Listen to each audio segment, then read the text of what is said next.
ওয়া বারাকাতুহু। বিসমিল্লাহির রহমানির রহিম। আমাদের এই সমাজের মধ্যে দুই ধরনের নেতা দেখা যায়।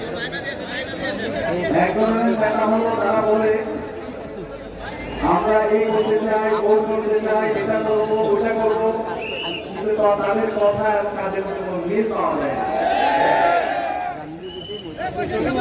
আবার এক ধরনের নেতা দেখা যায় যারা রাস্তা করায় দেখায়, এরকম বলতে আমার এই কাজ করবো। বাংলাদেশের যদি গত ৫৫ বছরের ইতিহাস দেখি, আমরা বারবার প্রতারিত হয়েছি। আমাদের যারা নেতা ছিল, আমরা যাদেরকে এমপি বানিয়েছি, মন্ত্রী বানিয়েছি, তারা আমাদের সাথে প্রতারিত করেছে। তো এই জুলাই বিপ্লবের মাধ্যমে আজকে আমাদের একটা ঐতিহাসিক সুযোগ এসেছে।